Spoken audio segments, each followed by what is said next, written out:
A continuación, Ecuador-Italia. Clasificación A. Apto para todo público. Nacional Ecuatoriano e Italiana presentan su programa Ecuador-Italia, un programa enfocado en la realidad de estos países hermanos, así como sus negocios, intercambios comerciales, turismo, gastronomía e industria, con la conducción de José Luis Iturralde. Ecuador-Italia. Buenas noches, sean ustedes bienvenidos a un programa más de Ecuador-Italia. Este programa que ya cumple varios meses, casi 6-7 meses, que nació con la intención de promover las actividades que realiza la Cámara Binacional Ecuatoriana-Italiana, así como la Embajada Italiana en Ecuador y la Embajada Ecuatoriana en Italia, unir los lazos entre estos dos países hermanos. Nuestro fin como programa también es de exponer nuestros socios, los negocios que hacemos internamente y proponer también actividades de la Cámara para invitar a cada uno de ustedes quienes se interesen por ser parte de este gremio importante, dinámico, este gremio nacional como es la CBEI en sus siglas en italiano, CBEI, Cámara Binacional Ecuatoriano-Italiana. El día de hoy tenemos uno de nuestros socios importantes, una institución, una corporación importante. Estamos el día de hoy con Ramiro Pinto, Patricio, discúlpame, Ramiro Pinto, un importante ejecutivo, un importante perfil, quien en este momento viene en representación como socio principal de Russell Belfort Ecuador. Bienvenido, Ramiro. Gracias, José Luis, por la invitación. Qué gusto. Bueno, ya están ustedes aproximadamente un año con nosotros en la Cámara. ¿Cómo ha sido esa relación con la CBEI? Muy interesante. Yo creo que entrar siempre a una Cámara binacional nos da la posibilidad de utilizar el networking, de buscar potenciales clientes y de brindar a los miembros de la Cámara la potencialidad de abrir el mundo. ¿Por qué abrir el mundo? Porque Russell Belfort está en más de 106 países e Italia es uno de los países más importantes con los cuales trabajamos con los socios de Italia. Estamos en las principales ciudades, entonces si es que tú quieres importar o exportar algo y quieres ubicarte en el país de Italia, podemos hacer la conexión directamente. Qué importante saber esto. Hay que hablar con Víctor Jurado, nuestro director ejecutivo, y Gabriela Cartagena, nuestra coordinadora general, para que también comuniquen esto a todos los socios, porque hay muchas personas que a veces nos llaman por algún tipo de tema técnico o tema de vinculación con alguna empresa en Italia. Importante hacerlo a través de ustedes. Cuéntanos un poco más sobre tu empresa. Es una empresa multinacional, evidentemente, pero tal vez más conocida en el ámbito corporativo. Quienes no están en ese ámbito de pronto no conocen. ¿Qué les podemos decir de tu empresa, de la corporación? Russell Belfort es una firma mundial de consultoría. Estamos desde hace 40 años en más de 106 países y en el Ecuador estamos ya 38 años. Tenemos oficinas en Quito, Guayaquil y desde estas casas matrices atendemos a todo el país. Atendemos varias áreas, especialmente auditoría externa, outsourcing contable, asesoramiento legal y tributario en el área de impuestos y consultoría en general en la parte económica. Ese es el expertise de la firma. Bueno, algo necesario. En nuestro país se ha ido formalizando los últimos 30 años, digámoslo así, en tema tributario, en temas de auditorías. Las regulaciones van obligando que las empresas cada vez a todo tamaño tengan siempre auditorías y tengan controles tributarios correctos, exactos, precisos. ¿Cómo es tu visión? ¿Cómo está el Ecuador? ¿Somos un país maduro? ¿Somos un país en vías de maduración en términos de la formalidad de temas tributarios y auditorías? Y, justo tuvimos un seminario con varios países de la región analizando el tema de facturación electrónica y veíamos que Ecuador entró hace varios años ya en el tema de facturación electrónica y ahora te diría que ya está en una etapa madura y también eso le permite cerrar toda la información, el agente de control, para saber cómo estás tú declarando tus impuestos. Entonces, la información, la base de datos que mantiene el SRI es tan importante que al final ellos te mandan una simplificación de tu declaración y dice, este es su valor a declarar, confirme si sí o si no. Entonces, lo que antes decíamos, no, es que yo no voy a declarar esto, eso, con la facturación electrónica Está todo cruzado. se cierra y se cruza todo. ¿Cuál es muy bueno? Un importantísimo socio de la Cámara Binacional es Vito Muñoz Ugarte, que es más conocido como un periodista deportivo, pues un gran empresario. Él siempre dice, el mejor negocio es no tener líos con el SRI, pagar tus impuestos, y estoy de acuerdo en ello.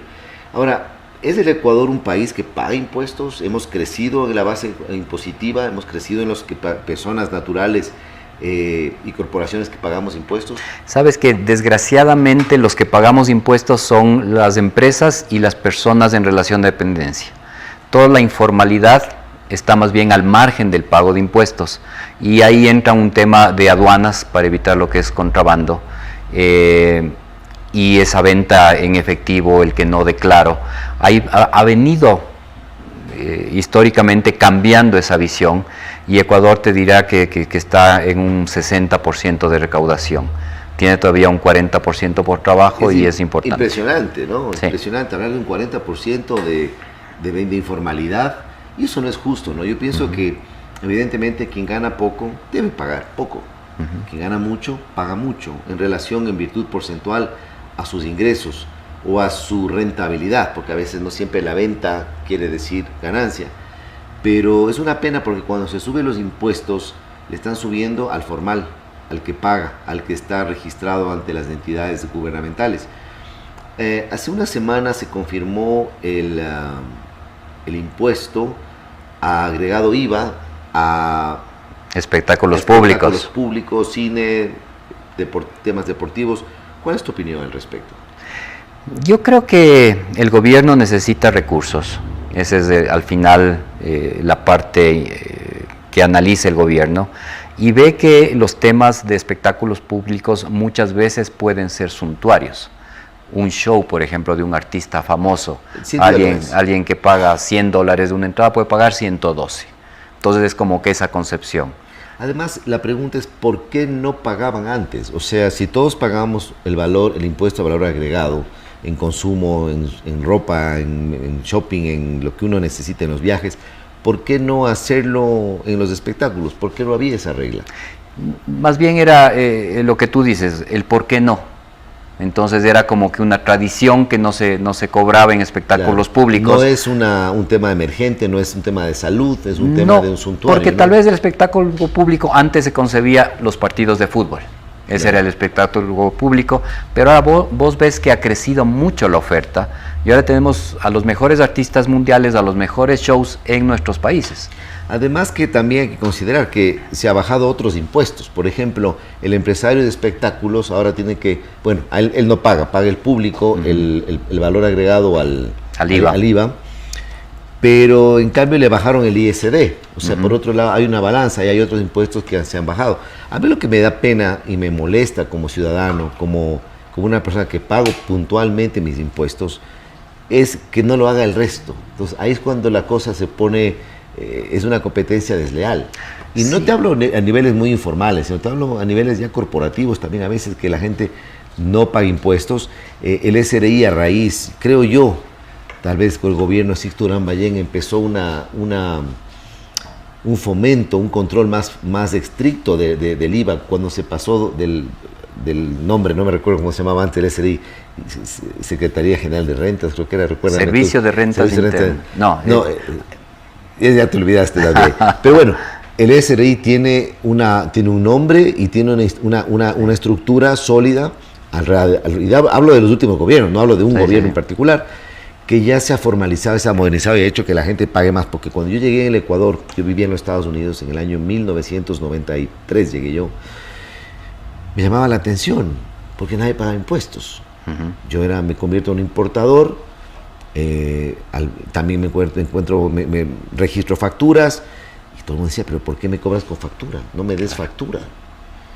Y yo te digo, pero eso te sirve a ti, te doy la factura, tú sacas tu impuesto a la renta a fin del año en función de esto, te sirve. No me des factura.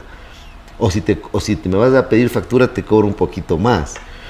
Y evidentemente es una mala costumbre. Sí, claro. Eso no es es un tema cultural. Y siento que sí, se ha mejorado mucho, pero tú hablas de un 40% y eso es bastante. Claro, la evasión tributaria es importante en toda Latinoamérica.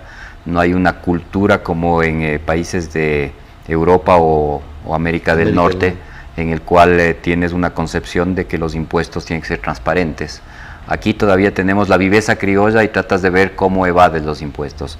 Pero Russell Bedford está un poquito para ir más allá, un poquito para ayudar a crecer a los negocios. Eso te iba a decir, porque muchas veces la infracción es por desconocimiento.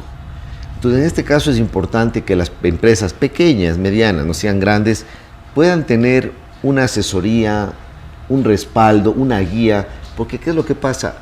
Ustedes pueden hacerle pagar menos, inclusive de una manera legal. Existen las formas legales por las cuales una persona, una empresa puede pagar menos. Pero para eso se necesita una guía, es un tema muy delicado, es como cuando uno va al doctor. Claro. Hay que dejar manos de técnicos. Siempre es importante una planeación tributaria, ¿no? Y entonces tienes escudos tributarios en los cuales te permite optimizar tus rentabilidades. Y también lo que hacemos es asesorar a las empresas para que sean eficientes. Entonces, no solamente en el tema de impuestos, sino en el tema de gastos, en el tema de inventarios, en el tema de rotaciones. Entonces, que eso es lo más importante en la parte esta de tu contabilidad.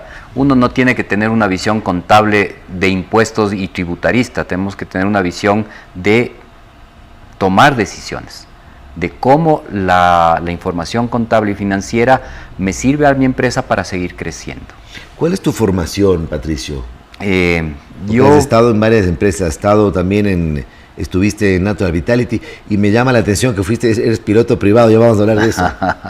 Sí, yo estudié economía en la Universidad Católica y después hice una maestría en auditoría y contabilidad y un tema por un tema de inquietud y afinidad metido un poco en el sistema aéreo, en la aviación. Pero siempre como un piloto aficionado, nunca has estado en negocios relacionados de la aviación comercial. Tenemos con un amigo una pequeña fábrica de aviones, se hace aviones aquí en Tabacundo, aviones ultralivianos y siempre vinculado a temas aerodeportivos. ¿Con pasajero? ¿O son avionetas para 2 personas, avionetas para 2 personas con todas las sofisticaciones, con unos avionics que te permiten volar alrededor del mundo. Entonces, ¿cuánto puede costar una avioneta así? Entre 50 y 200 mil dólares, 50 mil a 200 mil dólares más o menos. Puede ser, además de un tema deportivo, algo muy práctico para ciertas personas en ciertas ciudades, en zonas, campos rurales, donde tienes haciendas, en fin. Sí, en la zona de la costa, por ejemplo, hay varias personas que tienen que moverse entre Santo Domingo y Guayaquil. Claro. Y lo más seguro es ahora una avioneta en velocidad, tiempo, servicio. Por supuesto. Y aquí en la sierra también es buenísimo, hay veces que tenemos que irnos a Manta o a Guayaquil. ¿Cuánto es un vuelito a Manta, un Quito Manta? La pista de Andes Aeroclub está en Tabacundo, que está como 1 hora al norte de Quito, y desde ahí a Manta hacemos 1 hora 40. A Guayaquil 1 hora 50 más o menos. Imagínense, son 10 horas en vehículo con carreteras tan peligrosas que realmente eso es como esos juegos que juegan los chicos, esos juegos electrónicos cuando ven los caminos. Sí. Viajar a Guayaquil o Quito, Guayaquil, viceversa, es terrible, es una verdadera odisea. Entramos a una época electoral que estábamos conversando antes de la entrevista, y esto siempre genera nerviosismo en los sectores, en los mercados, en las bolsas de valores, en la inversión. ¿Cuánto daño le hace al país o le hizo al país este juicio político y posterior muerte cruzada, según tu opinión técnica? Desgraciadamente los votantes y el pueblo no se da cuenta de las cosas que están tras de estos problemas políticos. En el caso nuestro, recibimos continuamente compañías que están queriendo instalarse en el país, y hemos tenido varios clientes que han dicho, esperemos a ver qué pasa con el juicio político de Lasso.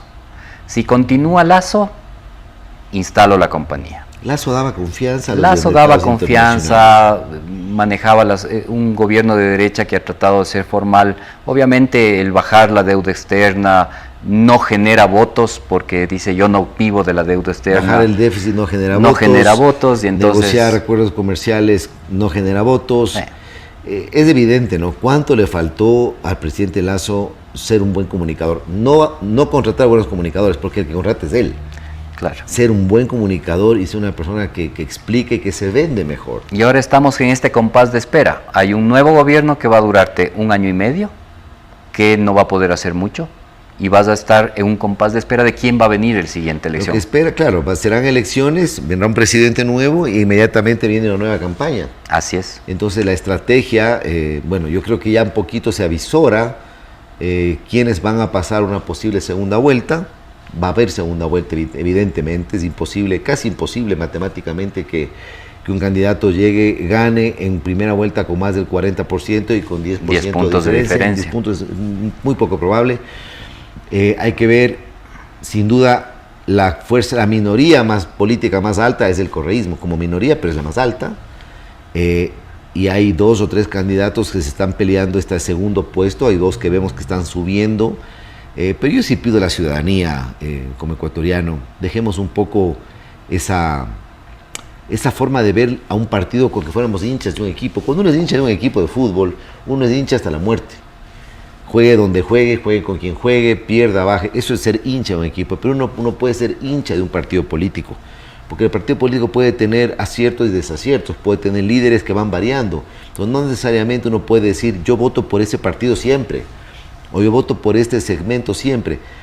Yo pienso que en este momento, no sé qué piensas tú, hay opciones presidenciables, 2, 3, 4 tal vez, de personas centradas, que tienen propuestas interesantes. Claro, es un periodo muy corto, pero lo que nos ha dado, ha hecho tanto daño no solo al Ecuador, sino a América Latina, es este impulso en las votaciones, este voto ciego. Tenemos además, Ramiro, una encuesta política sobre un tema, no política, ambiental, donde ayer vi una encuesta que hacían sobre esto y la gente no sabe si el sí o el no es a favor o en contra. Entonces mucha gente que dijo que no quiere que saquen que quieren que se deje el petróleo en Yasuní, votan sí cuando es no. Claro. Entonces va a ser una cosa muy confusa. Esto es como cuando hubo la famosa consulta de las peleas de gallos y los toreros y los casinos, que nunca la gente llegó a entender. Votaron en plancha por un no y bueno, ahí vimos las consecuencias. Claro, y tú te pones a ver que, por ejemplo, la riqueza minera del Ecuador es increíble. O sea, estamos en los mismos Andes que Chile, Perú, Ecuador y Colombia, y nosotros hemos explotado solo el 5% de la capacidad de explotación. Y hay una consulta en la que te dice, usted quiere explotar en el Chocó andino. O sea, ¿cómo puede ser de incoherente en nuestro país que podamos averiguar si es que quieres tener ingresos para el país? O decir en el Yasuní, que nos genera 1.200 millones de ingresos, decir, yo no quiero recibir 1.200 millones. ¿Cómo va a tapar el siguiente gobierno? Porque este no tiene nada que hacer. No, hay ese déficit de ingresos. Hay mucha desinformación y además es una pregunta con una respuesta implícita. Claro. Usted quiere matar aves, es lo que te dicen. Usted quiere que se caben las aves. Nadie quiere que se caben las aves. Claro. Es un tema técnico. Se sabe ya, existen métodos modernos, técnicos, por los cuales uno puede explotar el petróleo de manera con muy bajo impacto. De hecho, hay mucha gente que no entiende que en el Yasuní ya existe un campo petrolero. Y al ganar la consulta, el que se quede el petróleo bajo tierra, tienen aproximadamente que gastar casi 5.000 millones de dólares para retirar la infraestructura y tapar los pozos. Y con el gran problema que ese petróleo, que es una laguna gigante que está debajo de la tierra, los pozos petroleros de Perú, que están a 10 kilómetros, están absorbiendo ese petróleo. Entonces es absurdo decir, yo no exploto y dejo que nuestros vecinos peruanos sigan explotando.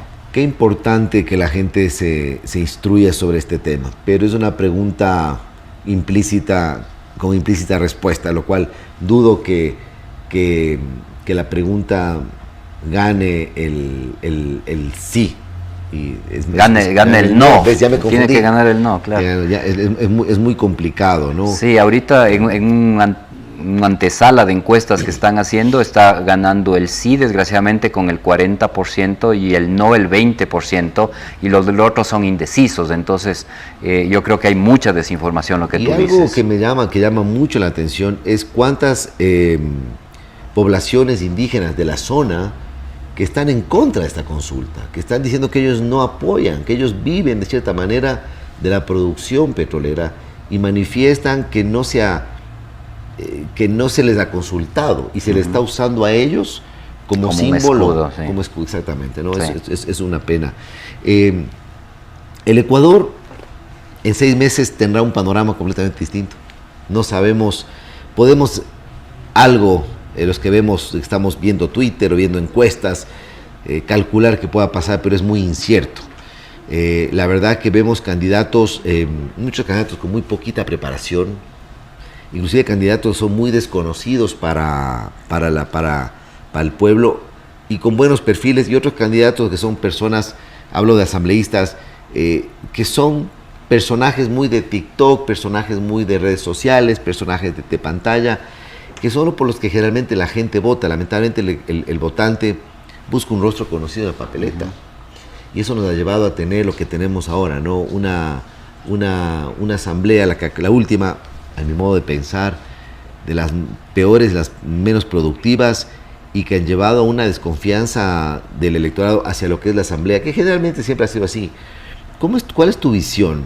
¿Qué va a pasar con el Ecuador de aquí a los últimos 6 meses al año y medio que viene del próximo gobierno? Va a ser una situación económica difícil. Enfrentar las demandas de todos los sectores para tener mayores ingresos y tener un Estado con cada vez menos ingresos va a ser muy difícil en la parte económica, en la parte del Ministerio de Finanzas.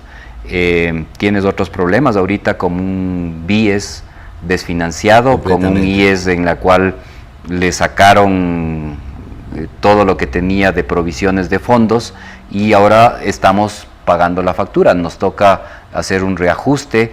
Ese reajuste tiene que entrar a una asamblea que lo vote y esa votación tiene que después de un año tenerse validez. Entonces, lo que están proponiendo ahora tampoco va a hacerse efectivo y el déficit actuarial del IES va a seguir todavía deteriorándose más. Entonces, el panorama económico no es bueno y los únicos que pueden hacer bien es el empresariado. Somos las personas que nos dedicamos a producir, a trabajar, por más que el problema político esté siempre en el Ecuador. No tenemos opción. No tenemos opción. Y le vemos al empresario como el enemigo del país. Y entonces hay que cambiar esa dialéctica. El empresario genera puestos de empleo, genera bienestar, genera impuestos y esos impuestos van a toda la población. Entonces hay que cambiar y las cámaras yo creo que están en esa función. Yo creo que las cámaras después del correato perdieron esa vigencia que tenían de estar en la parte pública, en la parte privada, haciendo presencia y yo creo que toca retomar eso como cámaras. Sí, y como empresarios tenemos que cuestionarnos y decir cómo manejamos las cosas para que este país siga produciendo y siga siendo mejor para todos. Hay que cambiarse el chip. La visión propagandista de ciertos sectores de la izquierda es afectar al empresariado y afectar a los ricos. Decía Abraham Lincoln, un sabio, que un país sin ricos es un país sin riqueza. Hay que entender que cuando digo rico me refiero a gente que genera riqueza, que genera empleo, que genera impuestos, que expande, que con sus utilidades se abren más negocios. Cuando abres más negocios, abres más las posibilidades de empleo, es lo que necesita el país. Ramiro, muchísimas gracias por tu presencia en Ecuador, Italia. Para nosotros es un honor tenerte acá. Una despedida para quienes te escuchan a través de Telesucesos. Gracias, José Luis, gracias a Telesucesos por la invitación. Tengan en Russell Bedford un socio para sus negocios y para sus empresas. Cuando piensen en crecer y crecer hacia el mundo o traer nuevas empresas al país, estamos para servirles. Muchas gracias, amigo. Esto es todo por hoy. Nos vemos el próximo día jueves con el programa Ecuador Italia. Espero que les haya gustado. Las opiniones vertidas en este espacio por la producción y dirección del programa son de exclusiva responsabilidad de sus autores y de quienes intervienen en ellos. Telesucesos, Canal 29 UHF y la Cámara Binacional Ecuatoriano-Italiana presentaron su programa Ecuador Italia, Un programa enfocado en la realidad de estos países hermanos, así como sus negocios, intercambios comerciales, turismo, gastronomía e industria, con la conducción de José Luis Iturralde. Ecuador, Italia.